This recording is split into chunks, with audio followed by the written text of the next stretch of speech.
नमस्कार, स्वागत है। आप देख रहे हैं टॉप 5। 5 बजते ही हम 5 एंकर हाजिर हो जाते हैं आपको 25 खबरों का अपडेट देने और शुरुआत कर रहे हैं इस वक्त की सबसे बड़ी खबर है तो भारत से जुड़ी, लेकिन आ रही है परदेश से। कनाडा में पंजाबी सिंगर एपी ढिल्लो के घर पर फायरिंग हुई है। कनाडा के वैंकूवर स्थित घर पर फायर हुआ। गोल्डी बरार गैंग पर इसका आरोप लगा है। तो ये गैंग वॉर है, ये सुपारी है, कुछ और है, ये अब तक स्पष्ट नहीं है। फिलहाल इसे लेकर सनसनी पूरे देश में फैल गई। कनाडा में पंजाबी सिंगर एपी ढिल्लो के घर पर फायरिंग हुई है। वैंकूवर स्थित घर पर फायरिंग की गई। गोल्डी बरार गैंग पर इसका शक है, इसका आरोप है। तो एक और पंजाबी सिंगर जिस पर गोलियां चलाई गई हैं, उनके ठिकानों पर एक दूसरे गैंग के ऊपर भी इसमें आरोप लग रहे हैं। पंजाबी सिंगर है एपी ढिल्लो, उनके घर पर फायरिंग हुई। क्या इसके पीछे कारण है, अब तक स्पष्ट नहीं। गोल्डी बरार गैंग है जिस पर आरोप लगा है।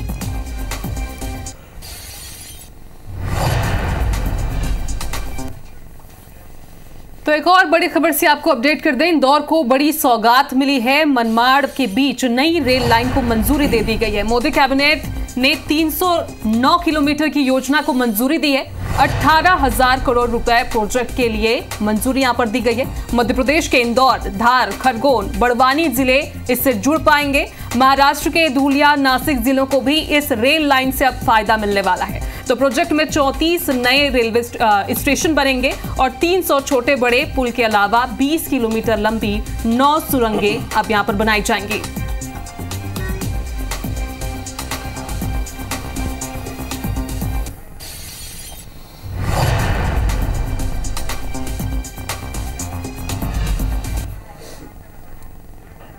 इंदौर में कोलकाता पार्ट 2 हो सकता था। IBC 24 की इस खबर का एक बड़ा असर यहां पर देखने को मिला है।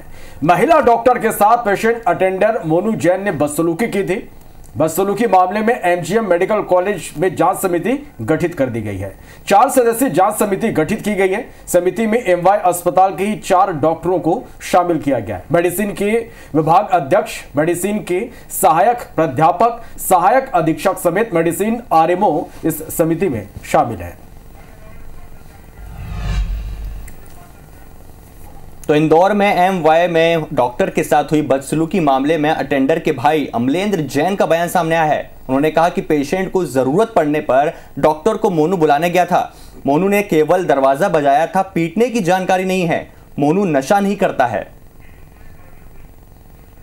मैं रात को 12:30 बजे घर गया गाड़ी रखने के लिए और फिर वो यहाँ पे था और फिर वो एकदम से उसको झटकाया पेशेंट को, तो वो घबरा गया कि क्या हुआ। तो किसी से उनने पूछा कि डॉक्टर साहब कहाँ आएंगे, तो उन्हें किसी ने बता दिया वो रूम में हैं। तो उसने जाके दरवाज़ा खटखटाया, नहीं, बहुत जोर से कुछ भी नहीं बजाया। कभी दरवाज़ा बजाया होता तो वहाँ पे भीड़ नहीं लग जाती है। वो नशा करता ही नहीं है, केवल पाउच खाता है। कल माफीनामा दिया है, उन्होंने लगा कि ये तो कुछ करे ही नहीं, कभी ये सब होता तो यहाँ भीड़ नहीं लग जाती है।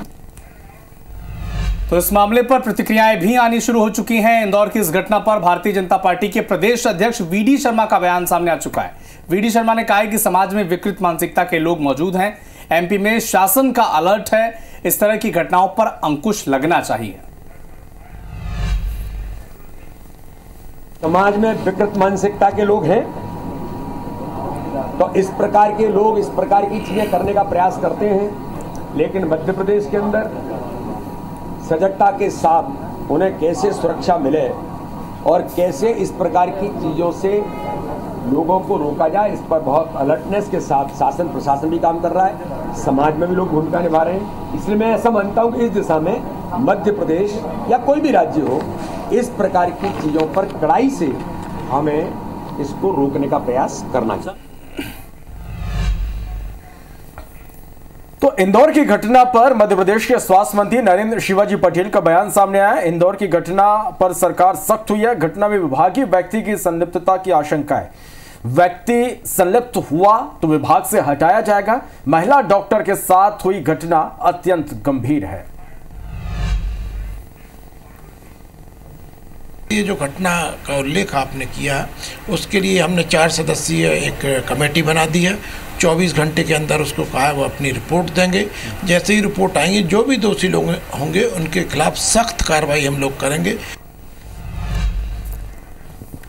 और एक और अपडेट आपको दे रहे हैं। कमिश्नर दीपक सिंह पहुंच गए इंदौर में एमवाय अस्पताल। कलेक्टर आशीष सिंह भी एमवाय अस्पताल पहुंचे, अस्पताल का दौरा किया, बैठक लेने पहुंचे हैं। पहले से उन्होंने बताया था कि सुरक्षा व्यवस्था क्या है, इसकी जानकारी ली जाएगी, क्योंकि शिकायत थी यहां कैमरे इंस्टॉल नहीं थे सीसीटीवी के। अशोक यादव भी मौजूद हैं, MGM dean doctor Sanjay Dixit और अफसर मौजूद हैं। सीसीटीवी कैमरे के दायरे को लेकर चर्चा निश्चित तौर पर होगी, क्योंकि कल के घटनाक्रम में भी कोलकाता केस से इसलिए तुलना हुई। इस बड़े अस्पताल में, प्रदेश का सबसे बड़ा अस्पताल है एमवाय अस्पताल, लेकिन यहां भी कई हिस्से सीसीटीवी की निगरानी के दायरे में नहीं आते, जिनको ग्रे एरियाज कहा जाता है। और ऐसे ग्रे एरियाज अक्सर बड़ी वारदातों के कारण बनते हैं। तो क्या यहां इस मामले में भी ये दोष दिया जा सकता है? क्या इस मामले में सच्चाई है, ये तो पता चलेगा जांच के बाद। 24 घंटे के भीतर जो डॉक्टर्स की टीम बनाई वो जांच करेगी। लेकिन इस वक्त कलेक्टर, कमिश्नर ये सभी पहुंचे हुए हैं ये पता लगाने कि कैंपस में सुरक्षा व्यवस्था कैसी है, कैमरे की निगरानी से बचे हुए इलाके कौन से हैं। निहारिका शर्मा हमारी सहयोगी लगातार इस खबर पर नजर बनाए हुए हैं। निहारिका, वो टीम पहुंच गई है, कलेक्टर और कमिश्नर पहुंच गए, उन ग्रे एरियाज को तलाशा जाएगा जहां कैमराज नहीं है, और क्या क्या देखा जाएगा?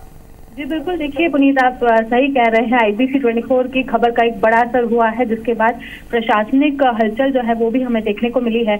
यही कारण है कि न केवल इंदौर डिस्ट्रिक्ट कमिश्नर दीपक सिंह, बल्कि पुलिस कमिश्नर राकेश गुप्ता के साथ ही कलेक्टर आशीष सिंह, तीनों अधिकारी जो है वो मौके पर मौजूद है। यहाँ पर अधीक्षक, जो अस्पताल के अधीक्षक है डॉक्टर अशोक यादव, डीन जो है MGM कॉलेज के, उनके साथ ही जितने भी अधिकारी हैं वे सभी मौके पर मौजूद है। यहाँ का मुआयना किया जा रहा है और साथ ही में जितने भी ग्रे एरियाज है, जो मौका वारदात है, उसी के साथ में जो भी अस्पताल में अटेंडेंस की घुसने की जगह है, ये तमाम जगहों का निरीक्षण जो है वे अधिकारी कर रहे हैं। और निरीक्षण आधा हो चुका है, जिसके बाद अब वे लोग जो हमारे अधीक्षक है उनके कक्ष में जाकर एक बैठक लेंगे। बैठक के बाद जो निर्णय है वो हमारे सामने आएगा।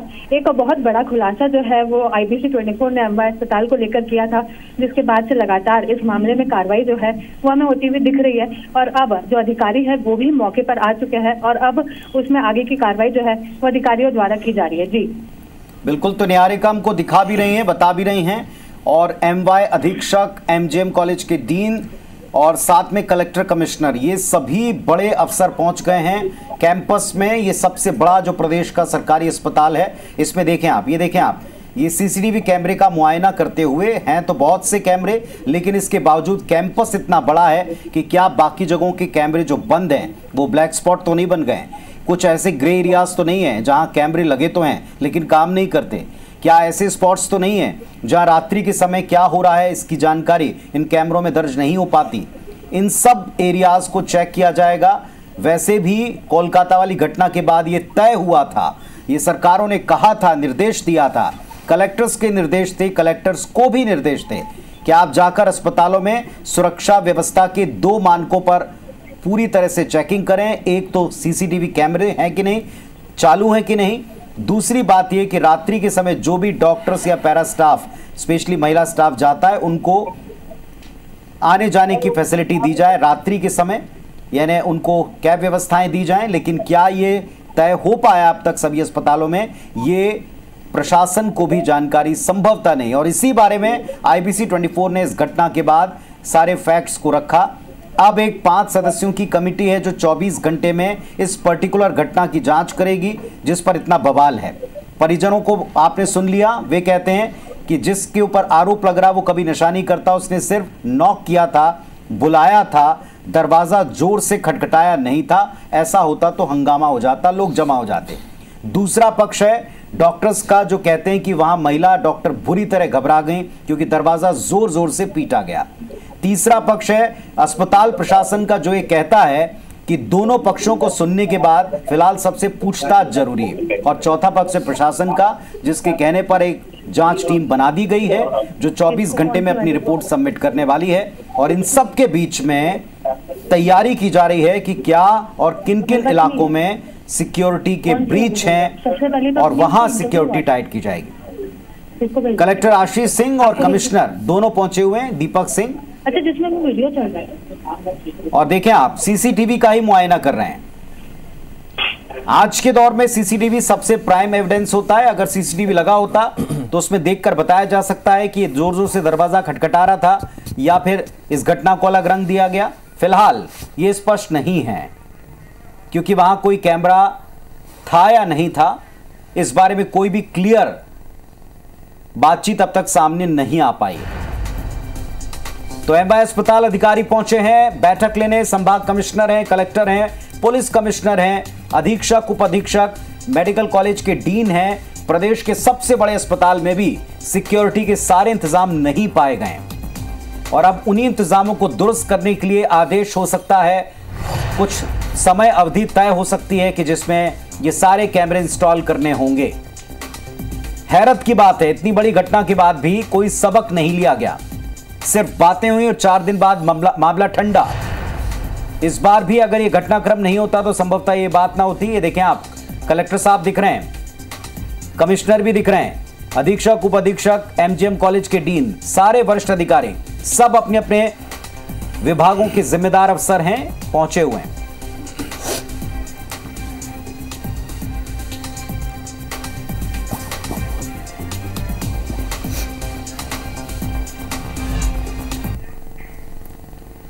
खबर ग्वालियर से है, जहां जूनियर डॉक्टर्स में इंदौर में हुई महिला डॉक्टर से बदसलूकी के बाद अब आक्रोश है।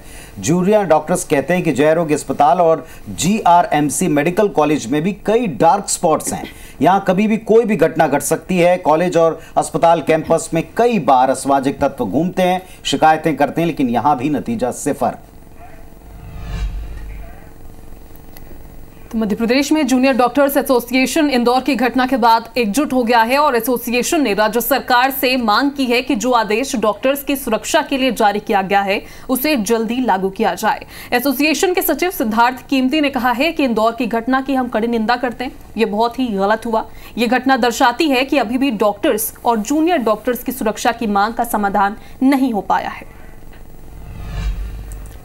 तो वहीं इंदौर में महिला डॉक्टर के साथ बदसलूकी के बाद अब एमवाई हॉस्पिटल की सिक्योरिटी टाइट नजर आ रही है। इसे देखकर एक बार फिर कहा जा सकता है कि IBC 24 की खबर का बड़ा असर हुआ है। अब बिना आईडी कार्ड और अटेंडर पास के किसी भी व्यक्ति की हॉस्पिटल में एंट्री नहीं होगी। इतना ही नहीं, अस्पताल के अंदर लगे सीसीटीवी कैमरे भी ठीक किए गए हैं और गार्ड्स को तैनात किया गया है। भिलाई में कोलकाता के अस्पताल में हुई घटना के बाद नई व्यवस्था लागू की गई। पुलिस डॉक्टरों से खैरियत पूछेगी। दुर्ग एसपी जितेंद्र शुक्ला ने निर्देश जारी कर दिए हैं। पुलिस अस्पताल में रोज डॉक्टर और स्टाफ की खैरियत पूछेगी। पेट्रोलिंग टीम रोजाना खैरियत रिपोर्ट भरवाएगी।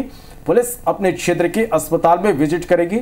सभी अस्पताल संचालकों के पुलिस अधिकारियों ने इस पर बैठक ली है।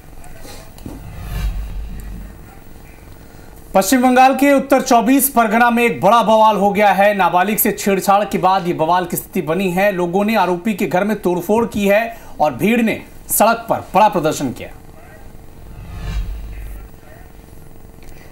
जम्मू के वैष्णो देवी मार्ग पर लैंडस्लाइड की खबर है। हादसे में 3 लोगों की मौत हो गई है, एक घायल है। कई श्रद्धालुओं के फंसे होने की खबर है। वैष्णो देवी के पक्षी इलाके में लैंडस्लाइड हुआ है। वहीं जम्मू के सुंजवान आर्मी कैंप पर आतंकियों ने अटैक कर दिया, जिसमें एक जवान जख्मी हो गए। वहीं सुरक्षा बलों ने पूरे इलाके को घेरा, सर्च किया जा रहा है। आर्मी कैंप के पास आतंकियों ने फायरिंग की। पुणे में एनसीपी अजीत गुट के नेता और पूर्व पार्षद वनराज अधिकर की रविवार रात गोली मारकर हत्या कर दी गई। पूर्व पार्षद पर ताबड़तोड़ 5 गोलियां चलाई गई। फायरिंग के बाद वनराज को गंभीर हालत में हॉस्पिटल में भर्ती किया गया, जहां इलाज के दौरान उनकी मौत हो गई। पुलिस ने बताया कि पुणे के नालापेट के डोके तलीम इलाके में रविवार की शाम करीब 8:30 बजे वारदात को अंजाम दिया गया और यह आशंका है कि वर्चस्व विवाद के चलते हत्या की गई है। मणिपुर की राजधानी इंफाल में आतंकी हमला हुआ है। हमले में 2 लोगों की मौत हो गई। पुलिसकर्मी सहित 6 जवान घायल हैं। जवानों ने पूरे इलाके को घेर लिया है। घटनास्थल के आसपास सर्च ऑपरेशन भी जारी है। इधर बहराइच में लगातार लंबे समय से लंगड़े भेड़िए का आतंक जारी है। लंगड़े भेड़िए ने एक और बच्ची को शिकार बनाया है। भेड़िया के हमले में अब तक 10 लोगों की मौत हो चुकी है। आपको बता दें कि रविवार देर रात भेड़िए ने बहराइच के बरबीघा हरदी थाना क्षेत्र की रहने वाली कमला देवी को निशाना बनाया था और इससे एक दिन पहले बहराइच में ही अपने मायके आई गुड़िया नाम की महिला के 7 साल के बच्चे पर रात को लगभग 1:30 बजे भेड़िए ने हमला कर दिया था। जब बच्चे की मां ने शोर मचाया तो भेड़िया भाग गया। वहीं सुबह 4 बजे मैकूपुरवा में घर में सो रहे कुन्नू लाल पर भेड़िया ने हमला कर दिया था। आम आदमी पार्टी के विधायक अमानतुल्लाह के घर ईडी की टीम पहुंची और कहा कि उन्हें गिरफ्तार करने के लिए वो टीम पहुंची थी और इस मामले पर भारतीय जनता पार्टी ने कहा कि जो बोएगा वही काटेगा। और हर नोटिस का जवाब मैंने इनको दिया है। जब ये मुझे नोटिस कर रहे हैं तो फर्स्ट वारंट के नाम पर सिर्फ इनका मकसद मुझे गिरफ्तार करना है। 2 साल से मुस्तकिल ये लोग मुझे परेशान कर रहे हैं, फर्जी मुकदमात लगा रहे हैं, आए दिन कोई ना कोई उलझन परेशानी खड़ी कर रहे हैं और अब ये मुझे गिरफ्तार करना चाहते हैं। सिर्फ इनका मकसद है कि हम लोगों को तोड़ना। देश में जल्दी 160 किलोमीटर की अधिकतम रफ्तार वाली वंदे भारत स्लीपर ट्रेन पटरियों पर दौड़ती नजर आएगी। खास बात यह कि वंदे भारत ट्रेन की तरह वंदे भारत स्लीपर ट्रेनों को स्वदेशी तकनीक से बनाया गया है। यह ट्रेन अत्याधुनिक सुविधाओं से लैस होगी। इसमें दिव्यांगजनों के लिए स्पेशल बर्थ और शौचालय की सुविधा होगी। आधिकारिक जानकारी के अनुसार वंदे भारत स्लीपर ट्रेन में पैसेंजर सेफ्टी के साथ साथ लोको पायलट और अटेंडेंस की सुविधा का भी यहां पर इसका पूरा ख्याल रखा गया है। ये ट्रेनें टक्कर रोधी कवच प्रणाली से लैस होगी। तेलंगाना और आंध्र प्रदेश में पिछले 2 दिन के भीतर भारी बारिश के कारण बाढ़ की स्थिति है। तेलंगाना के खम्मम जिले में 110 गांव जलमग्न हो चुके हैं। आंध्रा के 17,000 लोगों को सुरक्षित स्थानों पर रेस्क्यू किया गया है। दोनों राज्यों में अब तक 20 लोगों की इस वजह से मौत हो गई। तेलंगाना के विजयवाड़ा काजीपेट रेलवे ट्रैक के नीचे मिट्टी बह गई और इस रूट पर चलने वाली 54 ट्रेनों के मार्ग में बदलाव करना पड़ा। प्रधानमंत्री मोदी और केंद्रीय गृह मंत्री अमित शाह ने दोनों राज्यों के मुख्यमंत्रियों से बातचीत की है, हर मुमकिन मदद का भरोसा दिया है। छत्तीसगढ़ मुख्यमंत्री निवास में आज पोरा त्योहार उत्साह से मनाया गया और रायपुर स्थित सीएम हाउस में त्योहार मनाने के लिए प्रदेश भर से महिलाएं जुटी हुई हैं। इस अवसर पर मुख्यमंत्री साय ने अपनी धर्मपत्नी कौशल्या देवी साय के साथ भगवान शिव और नंदीराज की विधि विधान से पूजा अर्चना की और छत्तीसगढ़ की सुख समृद्धि और खुशहाली की कामना की। साथ ही मुख्यमंत्री ने महतारी वंदन योजना की राशि भी जारी की। प्रदेश की 70 लाख महिलाओं के खाते में 1,000 रुपए ट्रांसफर किए गए। वहीं छत्तीसगढ़ में तीजा पोरा का त्योहार मनाया जा रहा है। इस अवसर पर शासन स्तर पर भी कई आयोजन किए गए। वहीं पर्व को लेकर सियासत भी शुरू हो गई है। प्रदेश के वित्त मंत्री ओपी चौधरी ने कहा कि आज का दिन बहुत अच्छा है। प्रदेश में इस बार अच्छी बारिश हुई है और किसान भी खुश हैं। वहीं पीसीसी चीफ दीपक बैज ने कहा कि छत्तीसगढ़ के तीज त्योहारों को शासन स्तर पर मनाने की शुरुआत कांग्रेस ने की। भाजपा 15 साल तक सत्ता में रही लेकिन कभी भी इस तरह से त्योहार नहीं मनाए। उन्होंने वर्तमान भाजपा सरकार पर कांग्रेस की नीति को कॉपी पेस्ट करने का आरोप लगाया है। और इस बीच सिंगरौली से एक बड़ी खबर है, जहां आदिवासी युवा की हत्या का विरोध किया जा रहा। रेत माफिया ने ट्रैक्टर से कुचलकर हत्या कर दी थी। मामले में कांग्रेस ने थाने के बाहर प्रदर्शन किया है। प्रदर्शन कर आरोपियों की जल्द गिरफ्तारी की मांग की गई है। तो ये सुख की बड़ी खबर आप तक पहुंचा रहे हैं सिंगरौली से, जहां आदिवासी युवक की हत्या का विरोध किया जा रहा। रेत माफिया ने ट्रैक्टर से कुचलकर हत्या कर दी थी और इस मामले में कांग्रेस ने थाने के घेराव किया है। थाने के बाहर बैठकर कांग्रेस प्रदर्शन कर रही है। आरोपियों की जल्द गिरफ्तारी की मांग यहां पर कांग्रेस कर रही है। तस्वीरें भी आप देख पा रहे हैं। तो रेत माफियाओं का यह आतंक लगातार जारी है। रेत माफिया ने एक युवक, आदिवासी युवक की हत्या कर दी है और इसका विरोध किया जा रहा है। कांग्रेसी बड़ी संख्या में थाने के बाहर पहुंचे हैं और यहां पर प्रदर्शन कर रहे हैं। आरोपी की गिरफ्तारी की मांग की जा रही है। तो रेत माफिया ने ट्रैक्टर से कुचलकर एक युवक की हत्या कर दी है। कांग्रेस ने इस पर विरोध जताया है। कांग्रेस थाने के बाहर बैठकर इस वक्त प्रदर्शन कर रही है। प्रदर्शन कर आरोपियों की जल्द गिरफ्तारी की मांग यहां पर की जा रही है।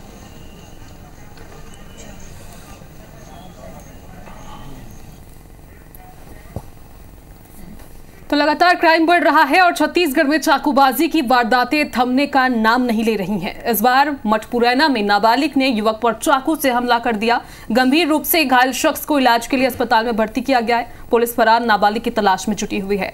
टिकरापारा थाना क्षेत्र का ये मामला बताया जा रहा है और रायपुर से ही लगे राज्य में भी चाकूबाजी हुई है। 3 अलग अलग वारदातों में 5 लोगों पर चाकू से हमला किया गया है। वहीं एक युवक पर रॉड से हमला कर दिया गया, यानी कुल 6 लोग गंभीर रूप से घायल हुए हैं और घायलों को राजिम और नवापारा के अस्पताल में इलाज के लिए भर्ती किया गया है। वहीं भिलाई में भी पुलिस ने चाकूबाजी की वारदात को अंजाम देने वाले 3 आरोपियों को गिरफ्तार कर लिया है। सुपारी देने वाला फिलहाल फरार बताया जा रहा है। 5 अगस्त को शराब दुकान के मैनेजर पर यहां चाकू से हमला किया गया था, जिसके लिए राजनांदगांव के एक शख्स ने 30,000 रुपए की सुपारी दी थी, जो फिलहाल फरार है।